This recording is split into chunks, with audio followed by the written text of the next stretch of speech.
आज के legal video में हम दंड प्रक्रिया संहिता 1973 के अंतर्गत आने वाले मजिस्ट्रेट द्वारा समन मामले के विचारण की प्रक्रिया नामक टॉपिक का अध्ययन करेंगे। तो चलिए शुरू करते हैं। प्रश्न यह पूछा जाता है कि मजिस्ट्रेट द्वारा समन मामले के विचारण की क्या प्रक्रिया है। तो इसका उत्तर देख लेते हैं। मजिस्ट्रेट द्वारा समन मामले के विचारण की प्रक्रिया दंड प्रक्रिया संहिता की धारा 2W समन मामले को परिभाषित करती है। धारा 2W के अनुसार समन मामला ऐसा मामला है जो किसी अपराध से संबंधित है और वारंट मामला नहीं है। स्पष्ट है कि समन मामला वारंट मामले की अपेक्षा कम गंभीर प्रकृति का मामला है। समन मामले के विचारण की प्रक्रिया वारंट मामले की अपेक्षा सरल है। इसके विचारण की प्रक्रिया धारा 251 से धारा 255 में दी गई है। समन मामले में जब अभियुक्त मजिस्ट्रेट के समक्ष हाजिर होता है या उसे लाया जाता है तब अभियुक्त को अपराध की विशिष्टियां बताई जाती हैं जिसका उस पर अभियोग और उसके यह पूछा जाता है कि क्या वह दोषी होने का अभिवाद करता है या विचारण चाहता है। समन मामले के विचारण में आरोप विरचित किया जाना आवश्यक नहीं है। इसे धारा 251 में बताया गया है। जब अभियुक्त दोषी होने का अभिवचन करता है अर्थात दोषी होना स्वीकार करता है तो मजिस्ट्रेट अभियुक्त का अभिवाद यथासंभव अभियुक्त के शब्दों में लेखबद्ध करेगा एवं उसी आधार पर अपने विवेक के अनुसार दोष सिद्ध करेगा।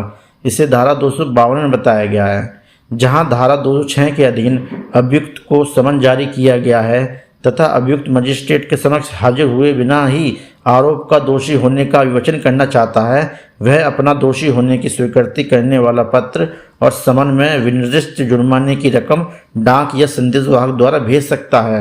मजिस्ट्रेट अपने विवेकानुसार अभियुक्त को उसके दोषी होने के स्वीकृति होने के आधार पर उसकी अनुपस्थिति में दोषित करेगा तथा समन में उल्लिखित जुर्माना देने के लिए दंडादेश देगा और अभियुक्त द्वारा भेजी गई रकम उस जुर्माने में समायोजित की जाएगी। लेकिन जहां अभियुक्त का प्लीडर अभियुक्त की ओर से दोषी होने की स्वीकृति करता है वह मजिस्ट्रेट स्वीकृति को यथासंभव प्लीडर के शब्दों में लेखबद्ध करेगा और अपने विवेक के आधार पर दोषित एवं दंडादेश दे सकेगा। इसे धारा 251 में बताया गया है। अभियुक्त को धारा 252 एवं धारा 253 के अधीन दोषित न किए जाने की स्थिति में मजिस्ट्रेट अभियोजन को सुनने एवं अभियोजन के समर्थन में पेश किए गए सभी साक्ष्यों को लेने के लिए तथा अभियुक्त को सुनने और उसके द्वारा प्रतिरक्षा में पेश किए गए सारे साक्ष्यों को लेने के लिए अग्रसर होगा। यदि मजिस्ट्रेट ठीक समझता है तो वह अभियुक्त या अभियोजन के आवेदन पर किसी गवाह को हाजिर होने या दस्तावेज या अन्य वस्तु पेश करने के लिए समन जारी कर सकता है। मजिस्ट्रेट ऐसे आवेदन पर किसी गवाह को समन करने के पहले यह अपेक्षा कर सकता है कि विचारण के प्रयोजनों के लिए हाजिर होने में होने वाले उचित व्यय न्यायालय में जमा कर दिए जाएं। इसे धारा 254 में बताया गया है। अभियोजन और अभियुक्त दोनों के द्वारा प्रस्तुत किए गए साक्ष्य तथा दोनों को सुनने के पश्चात मजिस्ट्रेट इस निष्कर्ष पर पहुंचता है कि अभियुक्त ने अपराध नहीं किया है तो अभियुक्त को दोषमुक्त कर देगा।